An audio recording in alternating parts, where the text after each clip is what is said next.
इसका basic of motion curves. तो आप लोग को तो लेफ्ट साइड वाला ध्यान नहीं देना, आप लोग सिर्फ ये ध्यान दो, डिस्प्लेसमेंट, वेलोसिटी और acceleration. As we go down the line हमको हमेशा निकालना पड़ेगा डेरिवेटिव, या तो स्लोप ऑफ द कर्व, और degree of the curve goes on decreasing. अगर 2 है तो 1, 1 है तो 0। और वही जगह पे अगर हम लोग ऊपर की तरफ जा रहे हैं, एक्सेलरेशन से वेलोसिटी, वेलोसिटी से डिस्प्लेसमेंट, तो हमारा degree of the curve increase होगा और हम लोग को लेना पड़ेगा एरिया अंडर द कर्व। ये दो चीज आपको थोड़ा सा ध्यान देना। सो नेक्स्ट हम लोग जाते हैं डायरेक्टली वो इक्वेशन पे, वो डायग्राम पे, ये वाला।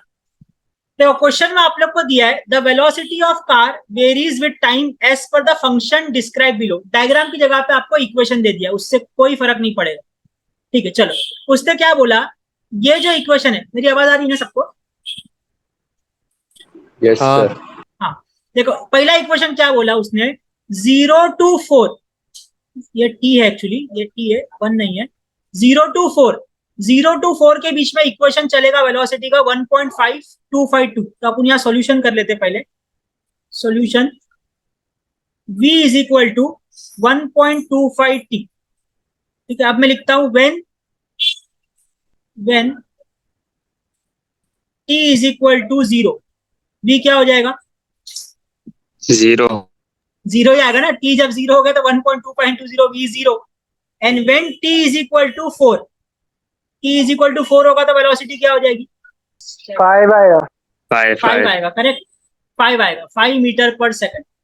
तो अपने को आंसर मिला, वेलोसिटी 0 पे 0 है और 4 पे 5 है। ठीक है, दूसरा इक्वेशन क्या बोल दिया है, वेलोसिटी इज 5, कहां से कहां तक? 4 से 10 के बीच में 5 ही है, कांस्टेंट है। और तीसरा बोला है velocity is -t+15 between what, between 10 to 15, between 10 to 15। तो मैं डालूंगा पहले when t is equal to 10, क्या आ जाएगा velocity? 5 when t is equal to 10, velocity will be 5 meter per second। और when t is equal to 15, velocity will be 0। ठीक है, अपने को सब वेलोसिटीज मिल गई। Now we can plot the diagram. अभी हम लोग वीटी डायग्राम बना सकते हैं। ठीक है, तो यहाँ पर हमको वीटी डायग्राम पहले खुद से बनाना है। तो लेट अस से this is v and this is t। क्या क्या दिया है? स्टार्टिंग पॉइंट दिया है 0, 0 के बाद में उसने 4 की बात किया, 4 के बाद में 10 की बात किया, 10 के बाद में 15 की बात। ठीक है, और अपने आंसर्स क्या क्या है? अपने आंसर्स आए 0, 5 और 5 और 0। 10 का 10 भी आया था, 0 अपना 0 आया, 5 0 आया, 5 आया और फिर से 0 आ गया। ठीक है, चलो स्टार्ट करते हैं। डायग्राम कैसे बनेगा, बहुत सोच के। इक्वेशन देखो, v is equal to 1.525t, इसमें हाईएस्ट डिग्री क्या है t का? t के ऊपर स्क्वायर तो नहीं है, t के ऊपर 1 है। और 1 मतलब कैसा बनता है अपना graph? Straight line, incline line बनती है, इंक्लाइन लाइन बनती है। तो मैं बनाऊंगा 0 to 4 के बीच में इंक्लाइन लाइन। कोई डाउट? नहीं। ठीक है, उसके बाद 4 और 10 के बीच में, 4 और 10 के बीच में क्या बोल दिया उसने? 4 और 10 के बीच में उसने बोल दिया 5 ही रहेगा स्टार्ट टू एंड तक। तो मैं भी कांस्टेंट एक लाइन बना दूंगा 4 से लेकर 10 के बीच में 5 के अंदर। यहाँ पर कोई डाउट नहीं। अब लास्ट वाले में देखो, वापस से यहाँ पर डिग्री क्या है? हाईएस्ट डिग्री थर्ड वाले में t का हाईएस्ट डिग्री इज 1, मतलब इंक्लाइन लाइन बनने वाली है। और आंसर मेरे को 0 पे वापस आना, एंड पे अपना आंसर 0 आया था, v इज इक्वल टू 0। तो मेरा लाइन कुछ इस तरीके से बन जाए। समझ में आया वीटी डायग्राम? Yes sir. और एक बार वीटी डायग्राम बन गया, अब सब सिंपल हो गया। ऐसा सब हमने किए थे ना क्लास में, सेम सब, खाली नंबर चेंज करके। Yes sir. For xt curve, चलो वेलोसिटी से डिस्प्लेसमेंट पे जा रहे तो क्या लेना पड़ेगा? वेलोसिटी से डिस्प्लेसमेंट पे ऊपर जा रहे तो क्या करेंगे? When we go up the line we take the area under the curve, integration या एरिया अंडर द कर्व। तो मैं लिखूंगा x between 0 to 4 is equal to 0 plus इसके बीच का एरिया, मतलब ये ट्राइंगल वाला area. So it will be half into base into height. तो आंसर मिलेगा 2 1 जा 2 2 जा 4 10 meters. Then as between 4 to 10, सबसे पहले जो आंसर यहाँ आएगा वो यहाँ लेना है। 10 plus area under this curve, area under this curve मतलब ये वाला जो कि हो गया रेक्टेंगल। तो रेक्टेंगल का एरिया होता है base that is 6 multiplied by height that is 5। तो answer will B 10 plus 30, answer will B 40 meters. Then third part, x between 10 to 15, जो आंसर यहाँ है पहले बोलेंगे 40 plus area under this curve, इसके अंडर वाला एरिया मतलब फिर से वो ट्राइंगल है। So it is half into base, base कितना है 5 है, हाइट है तुम्हारा 5।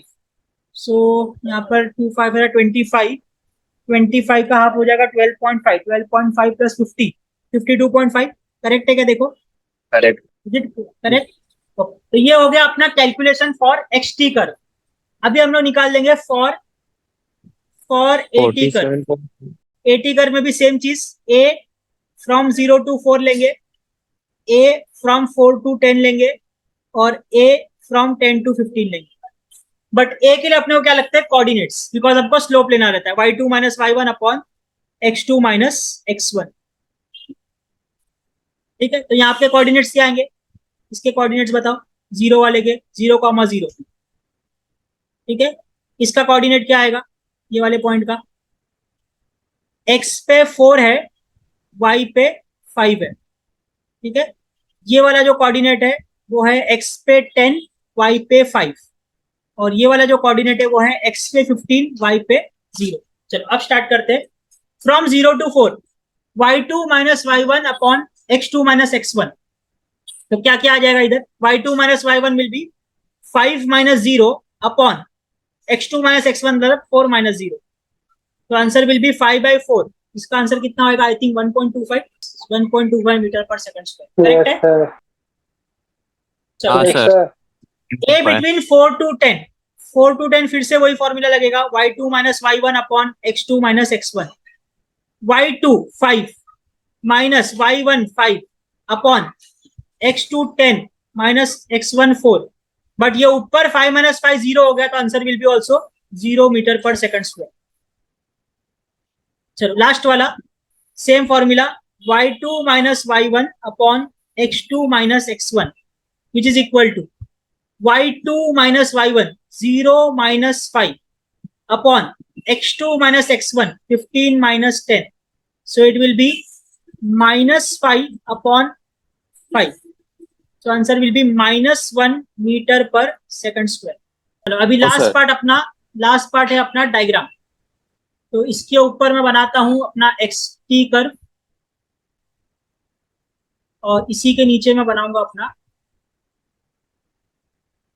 Eighty curve. यहाँ पे है 4, यहाँ पे है 10, यहाँ पे है 15, सिमिलरली यहाँ पे 4, यहाँ पे 10, यहाँ पे 15। चलो एक्स टी, एक्स में क्या क्या है अपने वैल्यूज? 10 आया, 40 आया, 52.5 आया। मार्क कर लेते, 10 देन 40 एंड देन 52.5। चलो स्टार्ट करते हैं।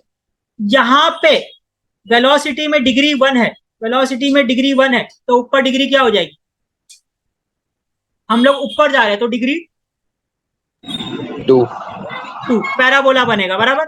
तो यहां पर मैं बना दूंगा parabola between this and this, बोल दूंगा ये पैराबोला है। उसके बाद यहां पे फ्रॉम 4 to 10 डिग्री 0, तो ऊपर डिग्री क्या बन जाएगी? 1 इंक्लाइन। ऊपर डिग्री बन जाएगी 1, मतलब इंक्लाइन लाइन। ये बन गया इंक्लाइन लाइन। ठीक है, लास्ट यहां पे डिग्री 1 है तो ऊपर डिग्री 2, बट यहां पर उल्टा है तो पैराबोला उल्टा बनेगा, मतलब इस तरीके से बनेगा। And I will write it is a parabola. कोई डाउट? No sir. चलो अब लास्ट आ जाते हैं एक्सेलरेशन वाले पे। एक्सेलरेशन में वैल्यूज क्या क्या है अपनी? एक्सेलरेशन में वैल्यूज है 1.25 positive, okay 1.25, then second value is 0, third value is -1। बना लिया।